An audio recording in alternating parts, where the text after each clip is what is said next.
Good morning, everybody. It is 6:50. I am here looking at NQ. I've already posted my chart in Discord. I will go over sort of my sentiment with you and the reason why I do not want to trade unless we clearly break out of this zone. So as you can see, I have our major trend lines marked. We have a 3-year, 3-week trend line that I will zoom out to just so you can see it quickly. We have our 3-year, 3-week trend line. As we zoom in, we have our 180-day, 4-hour trend line that we have been respecting. And then we have some trend lines as we move in. We will look at those a little bit later. Okay, so I then zoomed in to current price action. And I have drawn two fibs. I have drawn a fib off of this level, this last touch to trend upward to the high, and then downward from the high down to the last touch of trend again. And the reason I did that is because if you look any further out, you're not going to have fibs that are relevant to recent price action. And I was able to move to mark both of these because they are not right on top of each other. They still have a pretty good range in between them. Now, as I was on my 4-hour and 1 hour, I was looking at marking my levels. The only thing that makes this a little bit more challenging is because we are at all-time highs, generally speaking, or very close to all-time highs. We do have a little bit of range to work off of, right? I'll zoom back out. We do have a little bit of range to work off of looking left, but you can see like this perfectly went off of this fib here. So there's no reason for me, this with perfectly projected off of this fib here. So there's no reason for me to mark that level for any reason. I've got these levels essentially marked, this range essentially marked from this micro range. So that's why as I'm looking at my charts, there's nowhere that I feel the need to place a level. So what I did is I moved into my 5-minute chart and I was peeking at where we have been bouncing off of recently. And we had two touches very close to this area here of 25.44 up to this last high. I just marked these just so we can see where price is headed in between these two levels. There is a possibility that we could just trade in this range all day, which obviously would not be ideal for my strategy. I am not a scalper when I am trading NQ. I am trying to take NQ for long-term moves. So I am perfectly comfortable leaving NQ alone, not worrying about trading it if it's not going to give me the kind of price action that I want for my strategy. That being said, if we do break very clearly out of these levels, possibly form some support over this level, maybe even over this trend line, I would be looking long. I just personally do not love the fact that we have already bounced off of this trend line. If I were to take this short, I feel like I would just be taking it short into micro range and not necessarily all the way short down again. I could be completely wrong in saying that. We could just reverse altogether and have a break of structure. But if we break this 4-hour trend line, then we have a major break of structure to the downside. So, I, at this point, because this is a strong trend line, would be more long focused than I would be short focused. So I much rather take a long than a short in this range, but I much rather get out of this range before I trade. I hope that makes sense. I am going to just peek around some other tickers, see if anything else looks good, and then I will hop on here and chart with y'all if that is the case. Hey y'all, I'm looking at RTY and I have zoomed all the way out to the 5-year, 3-week. Reason being is because I wanted to show you guys that there is an overall trend line on a higher time frame, but I am not marking it just because I don't want to convolute my chart and then it just wouldn't make real good sense for where we are with price action currently. But I wanted to zoom way far out just to show you guys that RTY has been the only ticker as of recent that has not been at all-time highs. We've seen all-time highs all year. I think it's 48 all-time highs this year for the S&P 500. I'll have to double check that. But we have not been there with RTY. And now we have almost perfectly rejected our all-time high. The high of this candle is 24.55.6. So we are literally just super close to this level that we had rejected off of. So we're definitely seeing some major support in here. Some major resistance in here, excuse me. I will mark this as a key level just so I know and I can remind myself, hey, there is an all-time high looking left that is far away, but we're pretty dang close to, that we have strongly rejected off of prior.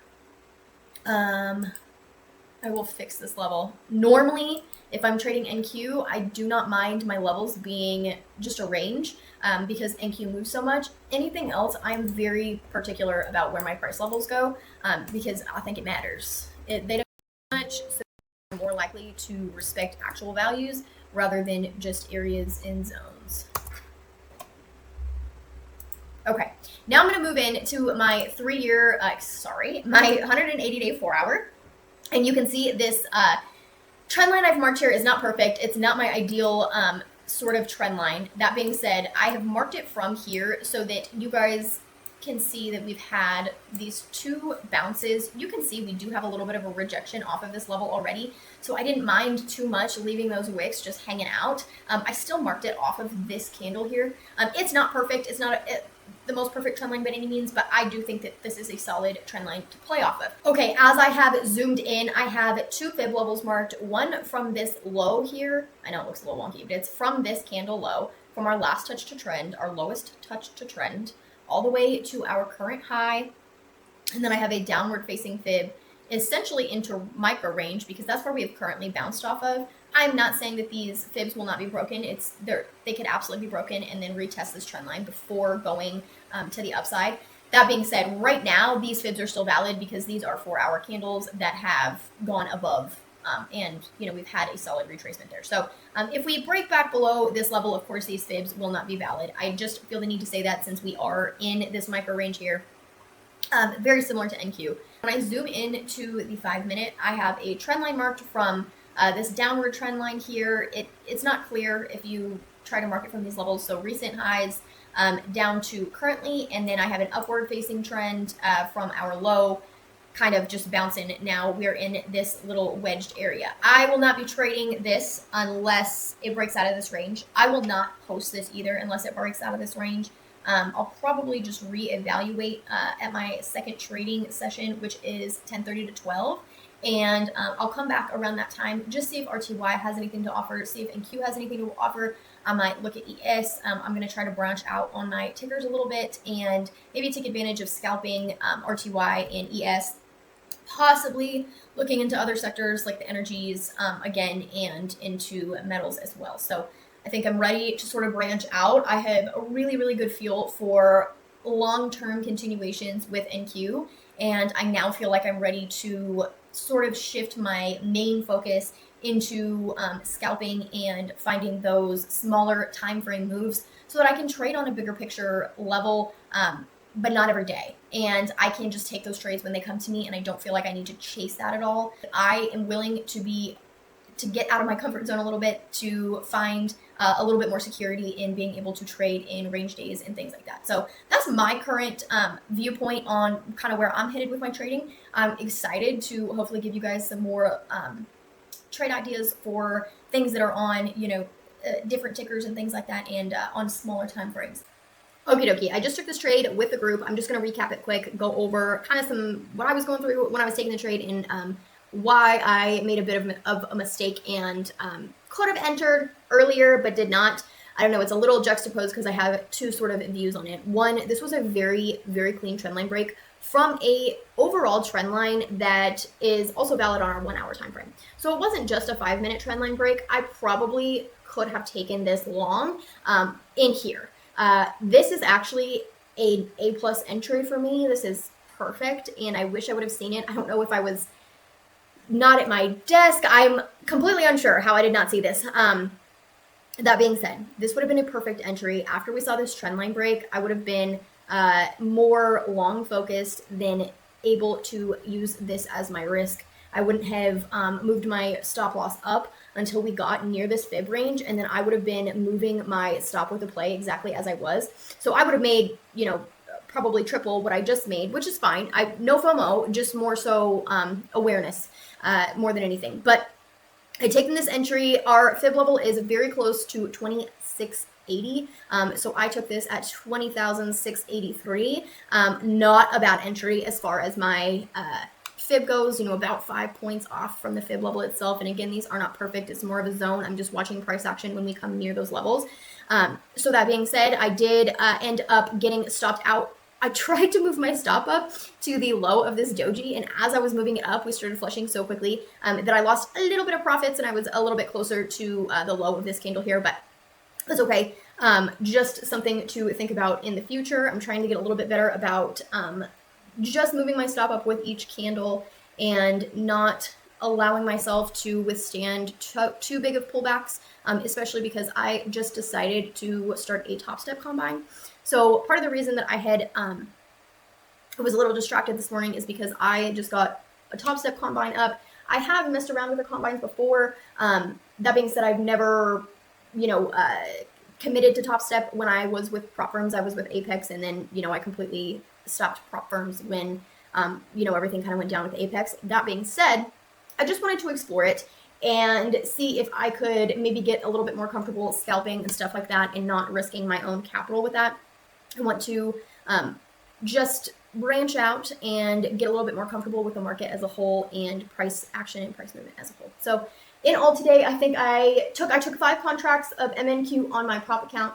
I took 1 contract, as I always do, on my cash account, and I made $45 on my cash account and about $238.80 on my top step account. So I'm just taking it super slow on the top step account. I'm not going to push it. I'm not the kind of person who has ever tried to pass things in 2 days. I plan to do this career for the rest of my life. There's no reason for me to try to rush into anything that would potentially cause me to blow accounts. So again, I think that this play was a great lesson in patience. We had a lot of people that were taking it with us, and some people were getting kind of chopped up. But again, you just have to be very mindful about where you're putting your stops, and you have to know your ticker.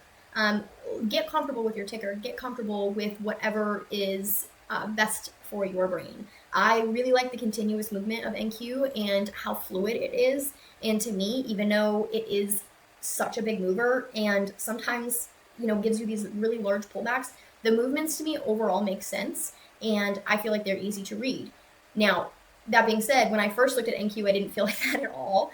And there are tickers that you can be more comfortable with just because that's the way your brain works. I just encourage everybody to get really comfortable with one ticker. If that's MNQ or ES or RTY or whatever, the only thing you have to worry about with indices is that they are highly volatile in times of the election and Fed policies and that kind of thing. They're a little bit more volatile because they affect so many of the stocks within them.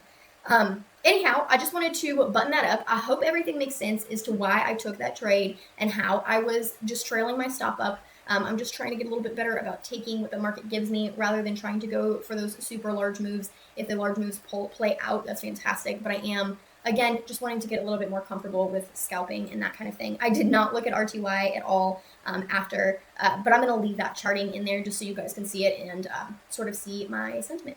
So if you guys have any questions whatsoever, of course, always feel free to reach out to Study Group, and I would be happy to guide you in any way I can.